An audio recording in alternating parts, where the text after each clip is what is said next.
सॉन्डोंग हमारी धरती की सबसे बड़ी गुफा है। ये गुफा इतनी विशाल है कि इसमें अपना खुद का पूरा इकोसिस्टम है, यानी इसका अपना मौसम है। सैकड़ों मीटर नीचे जैसे आमतौर पर आसमान में बादल बनते हैं, वैसे ही बादल इस गुफा के अंदर भी बनते हैं। सॉन्डोंग गुफा के अंदर धरती की सतह से गहराई में एक अनछुआ पुराना रेन फॉरेस्ट और एक विशाल अंडरग्राउंड नदी भी है। दोस्तों, यहाँ ट्रांसपेरेंट मछलियों से लेकर रंग बिरंगे बंदरों तक 250 से ज्यादा अनोखे पेड़ पौधे और जानवरों की प्रजातियाँ पाई जाती है। हाल ही में यहाँ 7 नए जीवों की खोज हुई है, जो सिर्फ इसी गुफा में मिलते हैं। ये गुफा 9 किलोमीटर लंबी है और इसका कुल आकार 38.5 मिलियन क्यूबिक मीटर का है। इसकी पैसेजेस इतनी बड़ी है कि इनके अंदर एक 40 मंजिला इमारत भी समा सकती है। यहाँ के विशाल स्टेलेग्माइट्स प्राचीन शहरों के टावरों की तरह ऊपर उठे हुए हैं। इस गुफा के अंदर चलते हुए इंसान खुद को एक छोटे से कीड़े जितना महसूस करता है। क्या कोई पत्थर खुद ब खुद हिल सकता है? सॉन्डोंग में ऐसा होता है। यहाँ फाइटोकास्ट चट्टानें पाई जाती है जो ऑर्गेनिज्म जैसी लगती है और सूरज की रोशनी की ओर धीरे धीरे बढ़ती है। इसके अलावा यहाँ रेयर गुफा की मोती और कई अनोखी फॉर्मेशंस भी मिलती हैं। करीब 30 लाख साल पहले बनी ये गुफा दुनिया के लिए पूरी तरह से अनजान थी। किसी को इसके बारे में जानकारी नहीं थी, जब तक कि वियतनाम में 2009 में इसके बारे में पता नहीं लगाया गया। और अब वक्त आ गया है कि आप पृथ्वी की सबसे विशाल गुफा को देखें। सुरक्षा और पर्यावरण संरक्षण के कारण यहाँ किसी को अकेले जाने की इजाजत नहीं है। इस अभियान का संचालन सिर्फ ऑक्सलाइज नाम की एकमात्र ऑथराइज्ड एजेंसी करती है। सॉन्डोंग तक पहुंचने के लिए हमने 9 घंटे जंगल में ट्रैक किया और अब हमें इन गुफा से गुजरना होगा, जो दुनिया की तीसरी सबसे बड़ी गुफा है। ये गुफा दुनिया की सबसे बड़ी गुफा सॉन्डोंग का गेटवे मानी जाती है। दोस्तों, इस सफर के लिए पूरी तरह तैयार होना बहुत जरूरी था, इसलिए निकलने से पहले हमने सॉन्डोंग और उसके आसपास के इलाके के बारे में इंटरनेट पर गहराई से रिसर्च की, ताकि हमें हर जरूरी जानकारी पहले से मिल जाए।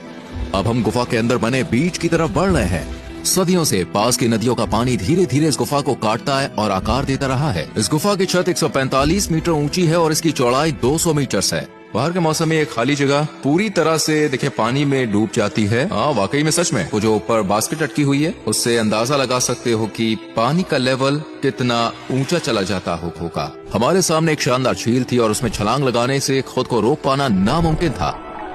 जैसे ही शाम ढलती है, गुफा के अंदर सिर्फ चिड़ियों की आवाज गूंजने लगती है। इन पक्षियों की टांगें बहुत छोटी और कमजोर होती हैं, इसलिए ये जमीन से उड़ान नहीं भर सकते। इन्हें उड़ने के लिए ऊंचाई से कूदना पड़ता है। अगर ये कभी जमीन पर फंस गए तो इनकी मौत तय होती है। ये चिड़िया अनलकी थी और बस अपनी मौत का इंतजार कर रही थी। जैसे ही सूरज निकला, हम सॉन्डोंग की ओर बढ़ने के लिए तैयार हो गए। अगर इन गुफा को एक छोटा मोहल्ला माना जाए तो सॉन्डोंग एक विशाल शहर की तरह है। अब हमें अंधेरे की ओर जाना है। मैं सोच रहा हूँ कि सॉन्डोंग में हमारा क्या इंतजार कर रहा होगा। हम जैसे ही आगे बढ़ते हैं, जमीन पर दर्जनों झींगुर इधर उधर कूदने लगते हैं।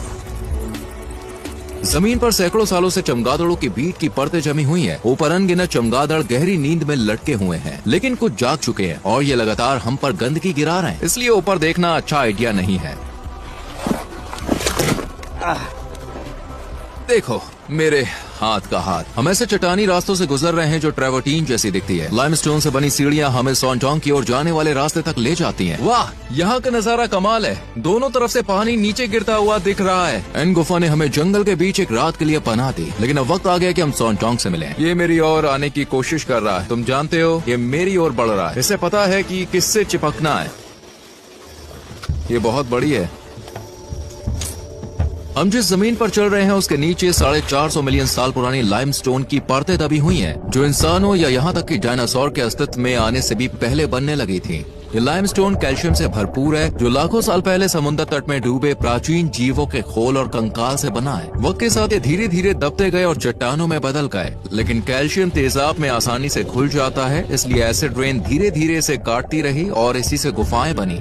बारिश ने कैसे लाइमस्टोन को घोल घोल कर दुनिया की सबसे बड़ी गुफा बनाई। अब एक आखिरी मुश्किल चढ़ाई हमें सॉन्डोंग के ग्रैंड एंट्रेंस तक ले जाती है। जैसे जैसे हम गुफा के अंदर गहराई में जा रहे हैं, सभी ने अपने हेडलैम्प्स ऑन कर लिए हैं। अब हम होप एंड विजन पैसेज की ओर जा रहे हैं। ये गुफा 9 किलोमीटर लंबी है और इसमें खोजने के लिए बहुत कुछ है। शायद हम यहाँ कोई नया जीव खोजने वाले पहले लोग बन जाएं। ये रहा सॉन्डोंग गुफा का एंट्रेंस।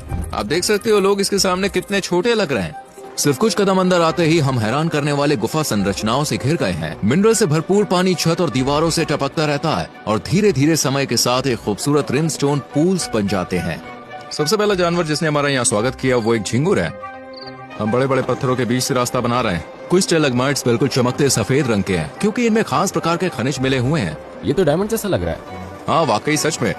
ये ब्रॉन्ज कलर का विशाल स्टेलेक्टाइट है और ये जम चुके झरने जैसा लगता है। इसका ऑरेंज ब्राउन कलर इस बात का संकेत देता है कि इसमें आयरन या अन्य मिनरल्स मौजूद हैं जो लाइमस्टोन के साथ मिल गए हैं। कुछ स्टेलेक्टाइट्स टूट कर नीचे गिर चुकी है और जमीन पर बिखरी पड़ी है। वो जो बीच में दरार दिख रही है वो एक फॉल्ट लाइन है। ये धरती के टेक्टोनिक मूवमेंट्स की वजह से बनी है।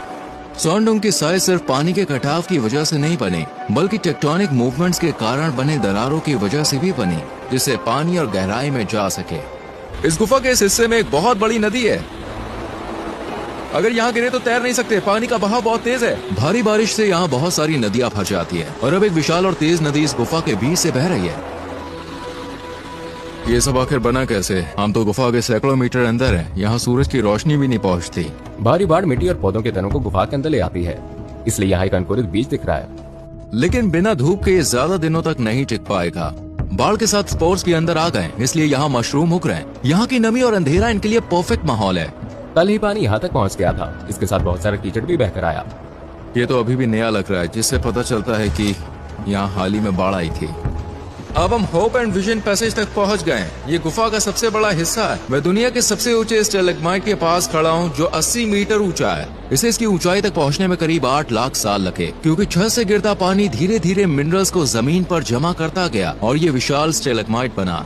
ये इतना बड़ा इसलिए हुआ क्योंकि ये गुफा के उस हिस्से में बना है जहाँ छत की ऊंचाई 170 मीटर से ज्यादा और चौड़ाई 130 मीटर से ज्यादा है। यानी ये जगह इतनी विशाल है कि इसमें 40 मंजिला इमारत समा सकती है और एक डबल डेकर एयरक्राफ्ट आराम से उड़ सकता है। देखो, दूर से पहले जॉ लाइन से रोशनी आ रही है दोस्तों, वहीं हमें जाना है।